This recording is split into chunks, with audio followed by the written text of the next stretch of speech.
So what's up traders? Ito na ulit tayo, no? Hindi ako nakagawa pa ng video since ilang months na din yun.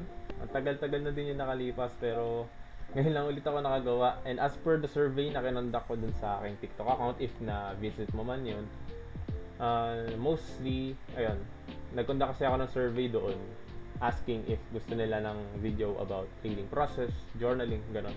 So siguro ganun yung gagawin ko ngayon. Yung mga videos ko before, kung napanood nyo man yun, hindi ko na siya natuloy kasi nagkaroon ako ng transition somewhere from manual trading to algo trading. So, shifting na ako to algo trading. So, dati ako nagmamanual. Pero ibabahagi ko sa inyo is both perspective. Kasi ako natututo pa lang ako ngayon mag algo. I-share ko din sa inyo something na applicable or yung mga ginagawa ko pa din or dati as a manual trader. Ayun, so we're gonna talk about trading processes and yung pillars of trading and how can we adapt to it. Again, no, before we begin, gusto ko lang i-inform lahat. Disclaimer lang. Na lahat ng sasabihin ko dito is based on my experience, based on how I view the charts, view my processes, do my processes, how I adapt it or incorporate the lessons that I learned sa sarili ko or sa sistema ko sa trading ko. So, kung ikaw, isa kang trader na nagsisimula pa lang and wala kang mentor, YouTube lang talaga, dapat maging mindset mo is hindi lahat ng bagay kailangan mong kopyahin. Or hindi lahat ng bagay kukuhanin mo. You just have to get yung sa tingin mong makakatulong sa'yo and then you try to apply it. Ganon. Yun yung parang naging thinking ko or something na ma-advise ko siguro sa iba. So let's begin. So what are the trading or what are the pillars of trading process? No, ito natutunan ko to somewhere along my journey na nagma-manual trade ako. Kasi iniisip ko noon, wala akong structure eh. Kasi dati wala naman talaga akong mentor. Pero ngayon I was able to join a mentorship programs. Kaya medyo na-clarify sa akin. So, noong nagsisimula ako, I don't know yung structure ng trading. Ano ba yung dapat kong gawin para maging profitable? Or para ma-achieve ko yung goal ko? Ito yung ngayon, yung pillars of trading process. So, there are 5 pillars on the trading process. Number 1 is forecasting. Number 2 is backtesting. Number 3 is journaling. Number 4, reflecting. And number 5 is execution. So again, hindi to in order pwedeng kahit alin yan dyan. Pero, I would recommend na parang cycle siya. Parang una, magpo-forecast ka. Una, magbo-backtest ka. Then magpo-forecast ka. Then i-journal mo. Then mag-execute ka. Then magre-reflect ka. Then ulit lang. Parang ganun. Pero, it depends on how you want to apply it. So, ito, forecasting, backtesting, journaling, reflecting, and execution. So, let's tackle those topics each. So, forecasting. So, kung tatanungin ko kayo, ano yung unang pumapasok sa isip nyo kapag sinabing forecasting? Hindi ba ito'y parang you're trying to predict or you're trying to create scenarios on what could possibly happen? Yun yung forecasting, di ba? So, based on how I understood it, on how I applied it on my experience. No. So, forecasting is hindi lang ito yung parang magfo-forecast ka sa unang mangyayari, but it is also the preparation for your trades. So, for example, pwede ka yung ginagawa mo is meron kang checklist na criteria mo sa isang trade. So, sabihin natin meron kang strategy, then yung strategy mo na yon meron kang checklist. Then, before ka mag-enter ng trade, before the day, beginning of the day, part ng routine mo is to check yung market and yung for example, forex na tinatrade mo, yung mga pairs, kung papasok ba yung charts nila or yung information na binibigay ni market sa strategy mo or sa system mo. So, you have those checklists. Pwedeng routine yon. Pwede mong gawin yun sa forecasting mo. Pero yung iba naman, pwedeng mabilis lang. Si-check lang nila yung market, then okay na. Diba? So, it highly depends on the trader. So, yun yung pwede mong parang procedure doon. Ang objective kasi ng forecasting is to prepare for your trades. Lagi naman ang forecasting, nag-forecast ka ng trades, hindi para lang, wala lang, di ba? You are doing it to be prepared, to have a plan.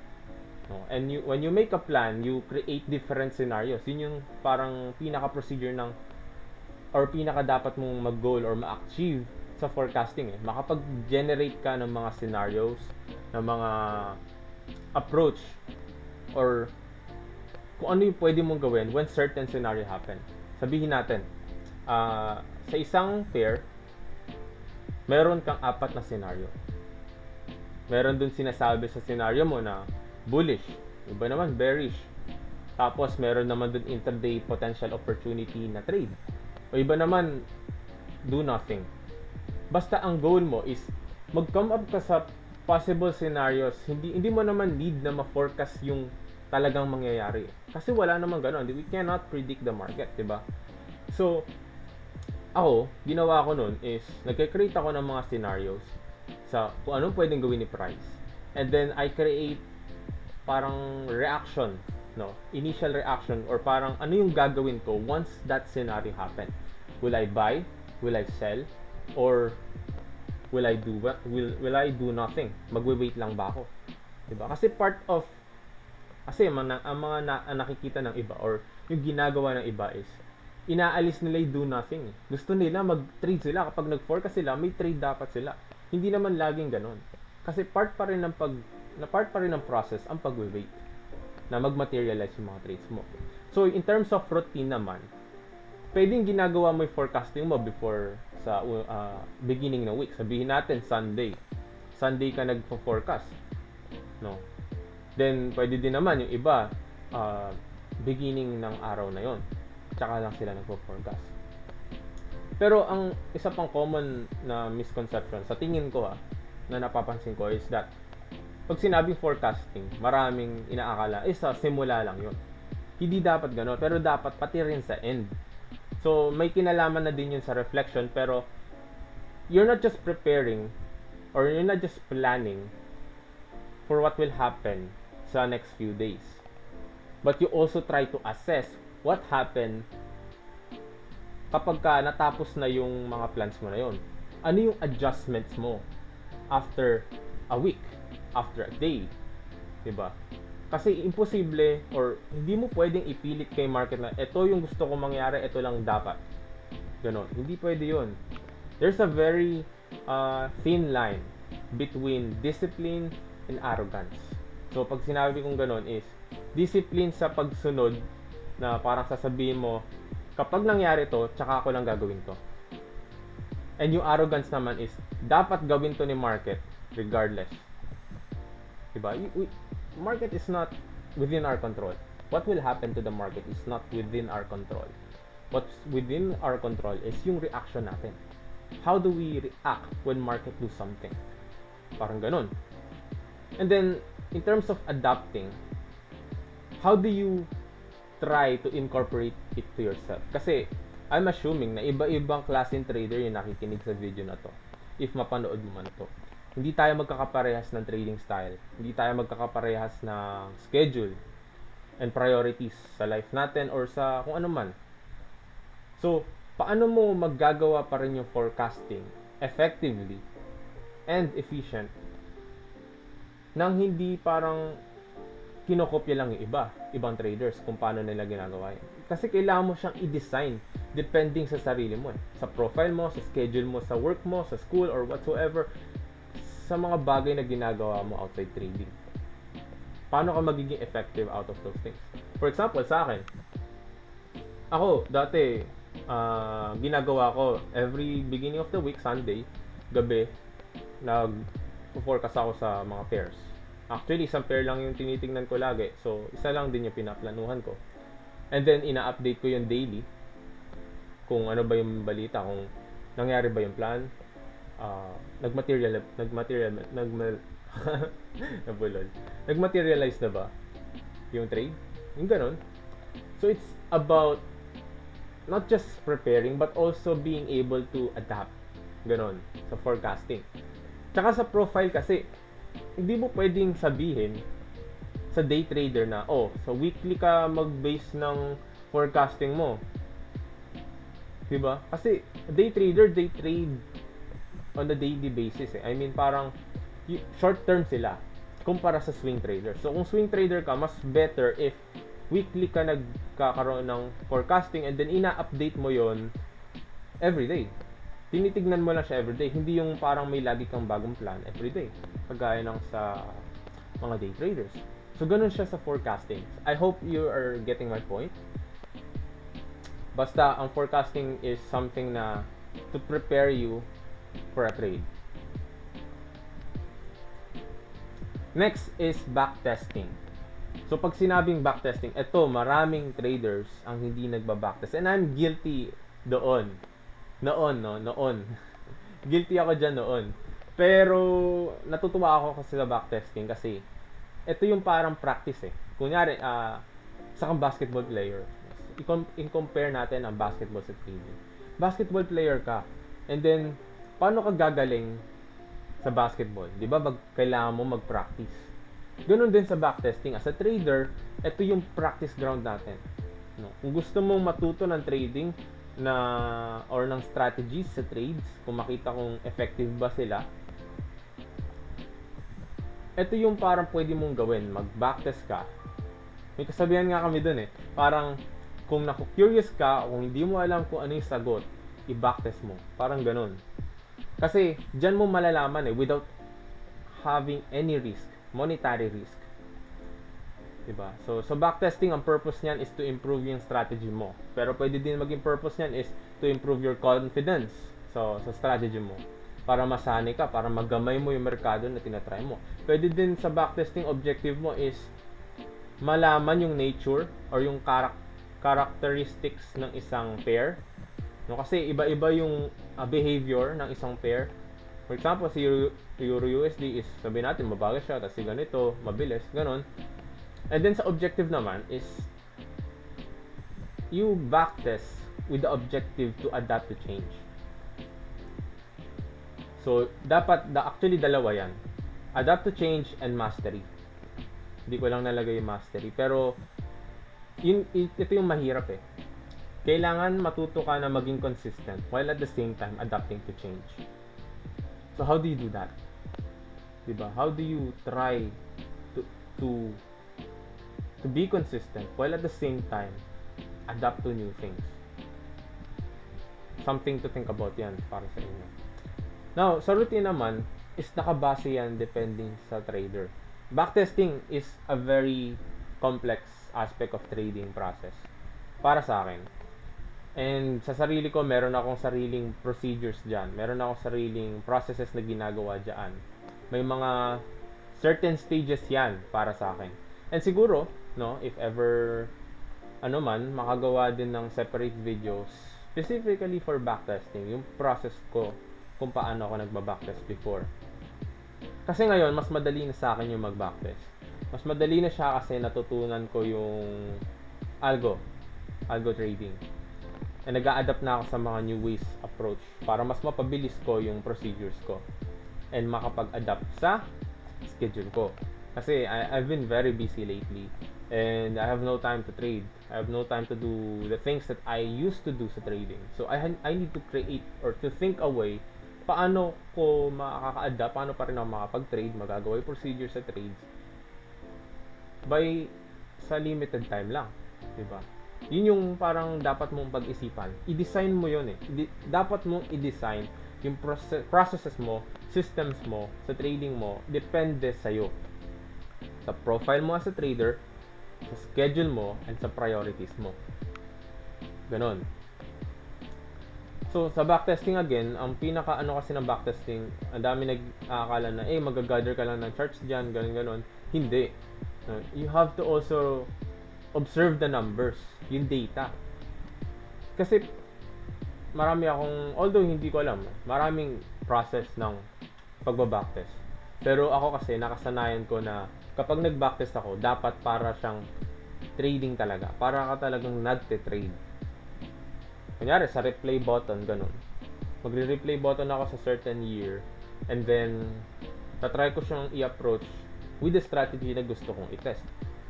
And then i-journal ko yon na para talaga nagte-trade. And then makikita ko yung statistics nun. From there, yung statistics nun, Magte-test lang ulit ako, magte-test lang na magte-test hanggang malaman ko yung result. Ganon. Kasi ang backtesting, hindi naman yan laging 100%. Hindi naman pag sinabi sa backtest mo na yung strategy mo is nasa 50% win ratio. Hindi naman laging ganun yun. Kumbaga, at least meron ka ng idea, di ba? Na, okay, ganito pala yung performance ng strategy ko, so maganda pa rin. Iba pa rin kasi yung backtest sa forward test. So, yung forward testing, iba naman yun. Ibang part na yon. So, sa tingin ko, mas maganda if gawan ko na lang ng separate video. So, yun. Next is the journaling. Journaling, ito, one of the crucial part ng trading ko. Kasi, if you don't have a journal, then blinded ka eh. Parang nagtitrade ka just to trade. Diba? I mean, ang purpose natin is, syempre, kumita, diba? Yun yung goal naman ng lahat ng traders eh. Maging profitable. Pero in order for you to become profitable, marami kang mga kailangan pagdaanan. Kailangan mo ng system na gumagana. Kailangan mo ng strategy na madaling ma-optimize para kapag nagbago yung market, ma-change mo agad, di ba? Ang mga procedures. So yung journaling, yan yung pinakasusi para doon. Kasi dito mo monitor yung mga trades eh. Dito mo makikita, ganito pala yung ginawa ko doon. So, part kasi yung journaling and reflecting is magka-tandem yan. Magka-incorporate yan palagi. Journaling, ito yung pagre-record ng trades. So, kagaya nung pinost ko sa TikTok, if you would visit my profile, meron ako doon nilagay na mga free programs or platforms to track your trades. So, ganun yung journaling. Sa panahon ngayon, you can use technology, no?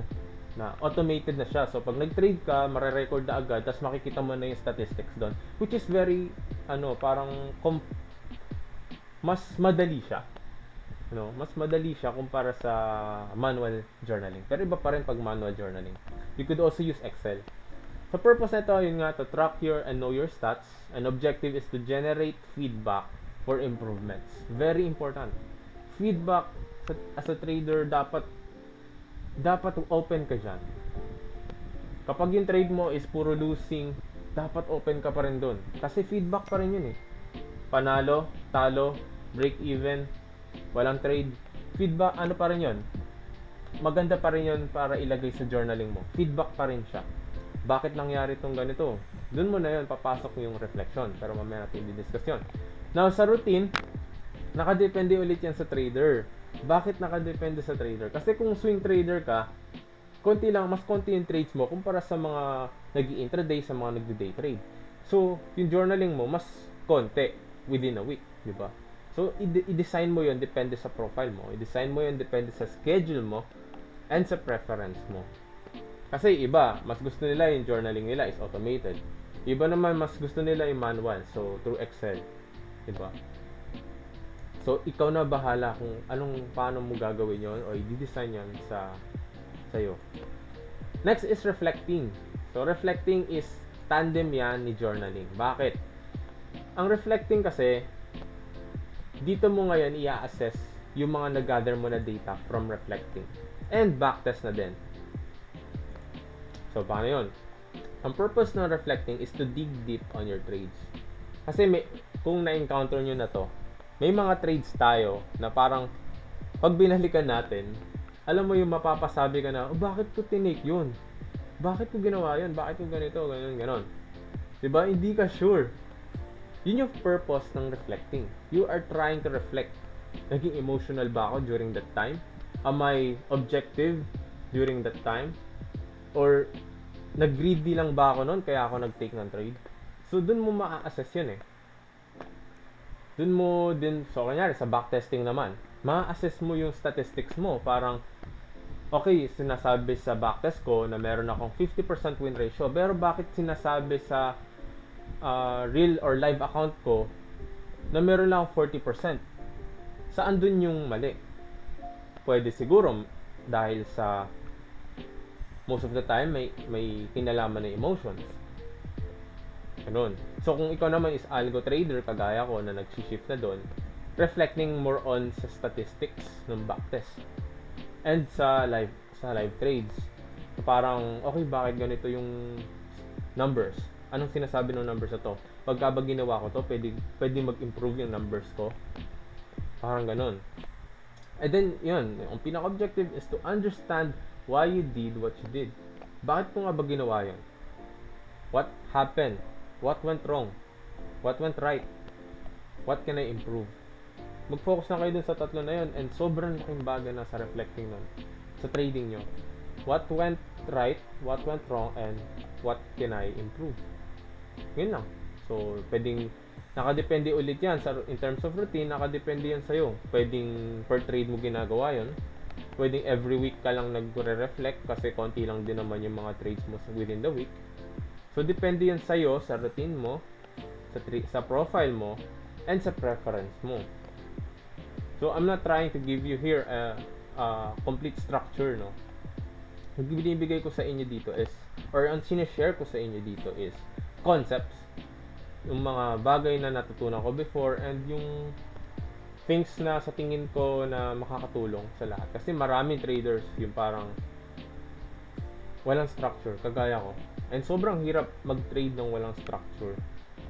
Hindi mo alam kung anong gagawin mo. Hindi mo alam sa ano yung parang routine mo. Binubuo mo pa lang kasi, di ba? And syempre, last but not the least, is execution. Anong saysay ng feedback? Anong saysay ng learnings? Kung wala namang pagbabago, di ba? Kung wala kang execution. Sa execution, diyan mo na ginagawa yan. Pwedeng sa trades yan, pwedeng sa routine mo, pwedeng sa sarili mo, di ba? Kasi as a trader, no, dapat hindi lang tayo focus sa trading. But meron ibang aspect pa yan eh. Meron yung psychology, meron yung business side na dapat din natin pagtuunan ng pansin. So, in terms of purpose, execute the learnings and changes. Yun lang, ganun lang kasimple. Ang purpose ng execution is ma-execute mo kung ano yung sinabi mo na gusto mong baguhin, ayusin, idagdag, bawasan. Ganun. An objective is to generate feedback on changes made. Diba? Pag nag-execute ka, may immediate feedback yan. Pwedeng hindi terms of results kasi yung iba, hinahanap nila profits yung feedback pero hindi naman mabilisan yun eh. Pwedeng ang maging feedback mo is yung emotion mo kapag nagte-trade ka. Sabihin natin na nakita mo sa journal mo na hindi ka pang day trading. So, nag-shift ka from day trader to swing trader na strategies. Then ngayon, napansin mo, mas magaan na sa pakiramdam mo kasi mas madali na para sa'yo na dalhin yung mga trades na konting loose streak or yung mga konti lang yung trades mo kasi nga nag-swing trading ka na, di ba? So, okay lang sa'yo kahit mababa yung win rate mo, pero malaki naman yung gains mo, di ba? So, yun yung makukuha mong feedback eh. Pwedeng hindi lang siya monetary, hindi lang siya profitability based. Dapat pati rin siya sa kung paano yung nafe-feel mo kapag nag-execute ka, yung performance mo, yung productivity mo. Yun. And sa routine, again, nakadepende pa rin yan sa trader. Kung ano yung objective ng trader. For example, gusto niyang baguhin yung strategy niya. Diba yun yung pinaka-goal niya, mabago niya yung strategy niya. Saan mo makukuha yung feedback nun? Eh di sa statistics mo, sa journal mo.